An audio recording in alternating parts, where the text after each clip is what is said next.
আসসালামু আলাইকুম, কেমন আছেন সবাই? আশা করছি সবাই খুব ভালো আছেন। আল্লাহর অশেষ রহমতে আলহামদুলিল্লাহ আমরাও খুব ভালো আছি।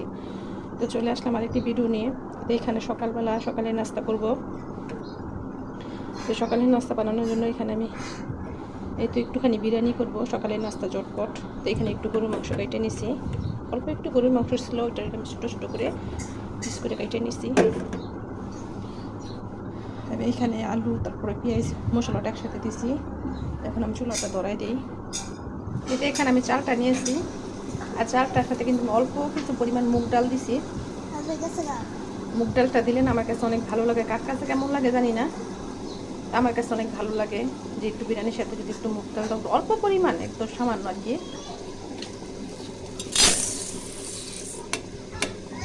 আমি তো এই যে বিরিয়ানিতে যে প্যাকেট মশলা যেটা ওইটা কিন্তু দিছি, মানে জটপট করার জন্য, যেহেতু সকালে নাস্তা একটু জটপট দরকার, তো এর জন্য একটু দিছি।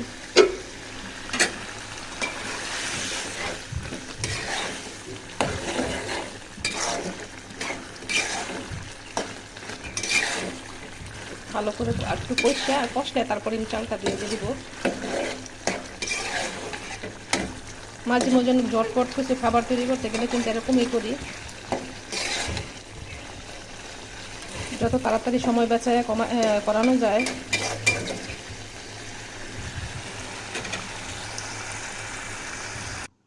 মাংসটা কিন্তু আমার কষানো শেষ, একদম সুন্দর মতো কষা নিলাম। এখন চালটা দিয়ে ভালো করে একটু নাড়াচাড়া নিয়ে ভাইজে তারপরে পানিটা দিয়ে দিব।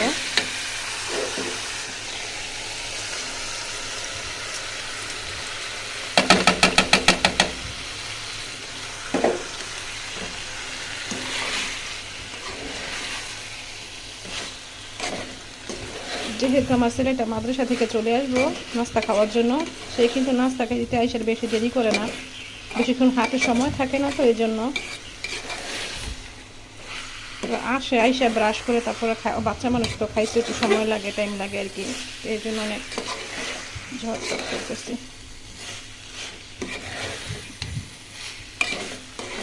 ভালো করে আমি সুন্দর করে একদম ভাইজে তারপরে পানিটা দিব। তো এখানে আমার পাখিটা টুকটুকে আদা খাচ্ছে, এই তো দেখেন।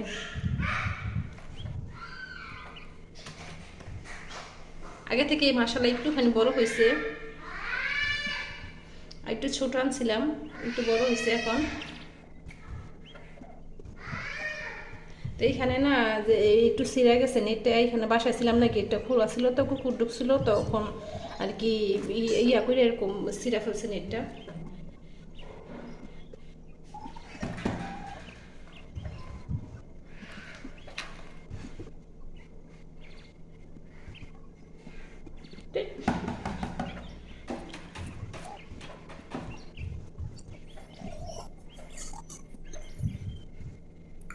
তো সকালে নাস্তা টাস্তা খাওয়ার পরে কিন্তু একটু রেস্ট নিলাম, আর অনেক কাজ ছিল ওইটাও করলাম। এখন তো দুপুর হয়ে যাচ্ছে, দুপুরে রান্না বান্না করতে হবে। তো টেনশনে ছিলাম যে কী রান্না করব। কিন্তু আমাদের কিন্তু এরকমই টেনশন থাকে যে সকালে রান্না করলে দুপুরে রান্না করলে আবার বিকালের একটা টেনশন থাকে। তো আমি এখানে যে জালি গাছটা মানে এটা লাগাই নাই, জালি গাছটা না এমনিতেই হয়েছে। তো উপরে যেহেতু বাইছে জালি গাছটা, তো এইখানে অনেকগুলো জালি গাছের যে ডগাগুলো আছে, এই ডগাগুলো কিন্তু এইখান দিয়ে বাইরে গেছে। তো চিন্তা করলাম এইগুলো আজকে এইখান থেকে কাইটা তারপরে শুটকি দিয়ে রান্না করি। আর এই ডগাগুলো কিন্তু শুটকি দিয়ে কাইতে কিন্তু বেশি মজা লাগে। তো পরে উঠছে ওইটা আমি আনতানি কিছু কাইটা নিছি, আর ওই পাশের তো কিছু কাইটা নিলাম। তো অল্প পরিমাণে ছিল দেখে কিন্তু তারপরে আমি পুঁই শাকে যে দুইটা ডাটা ছিল ওইটাও কিন্তু কাটলাম। আর মাশাল্লাহ গাছটাতে মনে করছিলাম যে কাইটা দিব, গোড়া থেকে কাইটা দিব, তো দেখি না অনেকগুলা জালি করা করছে। তো মনে হয় যে মাঝে মাঝে কিছু যেই গাছগুলো কোনো কাজে লাগে না, এমনিতে খালি বাইছে, কিন্তু আমি অনেকবার কিন্তু গেছিলাম যে কাটার জন্য, তারপরও কাটি নেই। তো এখানে জালি এখান দিকে 2-3টা করা করছে, আর ওই পাশটা কিন্তু করছে। তো মাশাআল্লাহ অনেকগুলো জালি কিন্তু হয়েছে। এই তো আমি কিন্তু 2টা পুঁই শাকের যেই ডোকা ছিল ওইটাও কিন্তু কাইটে নিয়েছিলাম, কারণ এই শাকগুলো যেহেতু অল্প পরিমাণে ছিল, আবার একদম রান্না করতে গেলে উইনা যাইব, এর জন্য আর কি। তো অল্প পরিমাণে কিন্তু নিছি, আর এই 2টা পুঁই শাক নিছি যাতে দুপুরে রান্নাটা সুন্দর মতো মানে চলে যায় আর কি। এখানে রান্না করার জন্য শুটকি দিয়ে কিন্তু এই শাকটা আমি রান্না করব, উঠাইছিলাম যে এই শাকটা।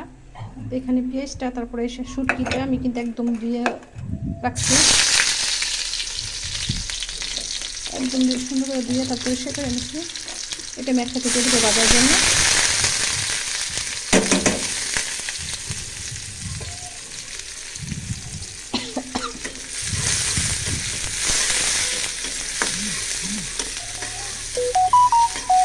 সুন্দর করে ভাজে তারপরে মশলাটা দিব। যে তোমার শাকটা অল্প, আমি এর জন্য কিন্তু শুটকিটা অল্প দিলাম। ভাজা হোক। রসুনটা ছিল না, রসুনটা শেষ হয়ে গেছে, হয়তো একটু রসুনটা দিলে ভালো লাগতো, কুচি করে রসুনটা দিলে। তো শেষ হয়ে যাওয়াতে দিতে পারলাম না। একদম একটু আগে রসুন বাটা ছিল, আদা বাটা রসুন বাটা একটু দিয়ে দিলাম।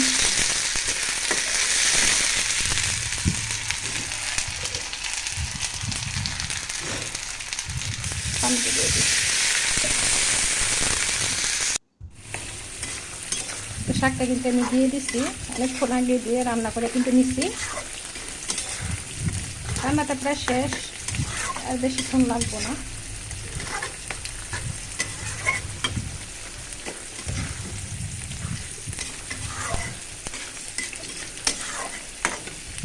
যেহেতু শুটকি তরকারি এত ঝোল ঝোল মানে রাখবো না, কি একটু শুকনা শুকনা।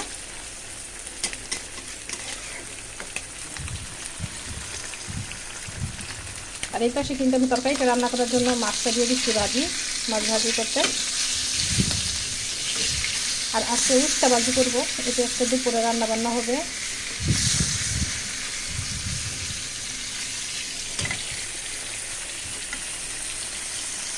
তো দুপুরবেলা খাওয়া দাওয়ার পরে না বিকালবেলা যে সময়টা থাকে ওই সময়টাতে দেখেন কিছু না কিছু কিন্তু খাইতে ইচ্ছা করে। তো চিন্তাই ছিলাম যে কী খাবো, ঘরেতে তেমন কোনো খাবারটাই ছিল না। তো হঠাৎ করে মনে হলো যে ফ্রিজে কিন্তু আমার এরকম ছোলা বুটটা সিদ্ধ ছিল, তো ওইটাই কিন্তু আমি নামাই রাখছিলাম। নামাইতে এভাবে সুন্দর করে বাগারটা নিয়ে দিলাম। আর এই ছোলা বুটটা না খাইতে কিন্তু অনেক মজা লাগে, যারা খান তারা জানেন আর কি। ছোলা বুটটা তো সবাই খায় আমি জানি। আর আমি তো এমনি তো অনেক দিন মানে সিদ্ধ করে একসাথে যখন আনি আর কি, সিদ্ধ করে অনেকগুলো করে রাইখা দিই ফ্রিজে। তো ওইটাই নামায় সুন্দর করে আমি বাগারটা দিয়ে নিলাম। আর এইখানে কিন্তু কিছু পেঁয়াজও বানাবো আমি, যে ছোটো ছোটো করে যে পেঁয়াজুটা থাকে ফুলুরি ওইটা বানাবো। তো ওইটাও কিন্তু আমি ডালটাও কিন্তু বাইটে রাখি, বাইটে তারপরে আমি ফ্রিজে রেখে দিই। তো এখানে কিন্তু আমি কালো জিরা, কাঁচামরিচ, তারপর হলুদের ফাঁকি, মরিচের ফাঁকি, মানে জিরার ফাঁকি, তারপরে কিন্তু ধনিয়ার ফাঁকি, আবার এমনি যে ধনিয়া পাতাটা ছিল ওইটাও কিন্তু আমি দিয়ে দিছি। আর এইগুলো সব আমি একসাথে মিক্স করে ভালো করে মাখাই নিব। এখানে কিন্তু আদা রসুন বাটাটাও দিছি, মানে যা যা লাগে আর কি সবই দেওয়া পড়ছে। তো ভালো করে মিক্স করে তারপরে আমি বড়াটা বানাবো। আর বিকেলবেলা এই বড়াটা কিন্তু গরম গরম মানে খাইতে কিন্তু অনেক মজা লাগে। তো আমি সব ভালো করে একদম মিক্স করে তারপরে আমি বানাবো। এখানে কিন্তু আমি কড়াইটাও বসাই দিচ্ছি তেলে।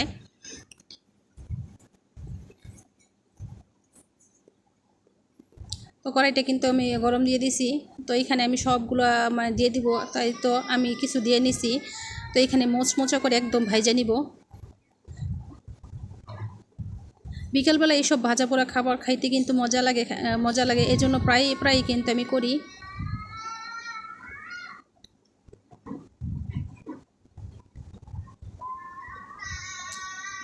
তো এখানে আমার কিন্তু কিছু ভাজা হয়ে গেছে, আমি নামাই নিব।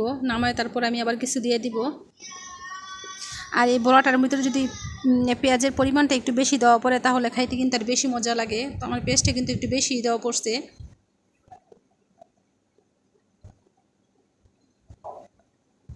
এই মোচমোচে মুখরোচের খাবার খাইতে কিন্তু সবারই মনে হয় ভালো লাগে। তো এখানে আমার বড়াগুলো উঠানো হয়ে গেছে। তো আমি আর কিছু যেগুলো ছিল আর কি ওইগুলো আমি কিছু আস্তে আস্তে দিয়ে তারপরে সবগুলো ভাইজে নিব।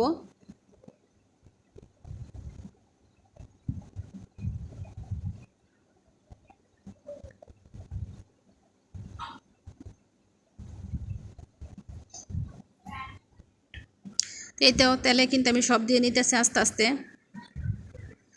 তো এরকম করে আমি সব দিয়ে নিব।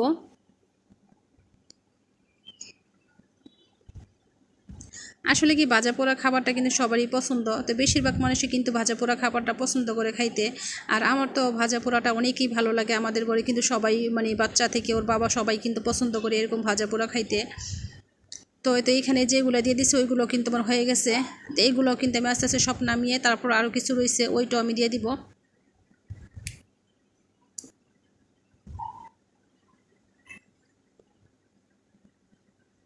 আর কালো জিরাটা দেওয়ার কারণে না ওইটা আমার কাছে মনে হয় যে এটা স্বাদটা একটু বাইরে আসে। যখন কালো জিরা কামড় পড়ে কালো জিরা খাইতে কিন্তু ভালো লাগে।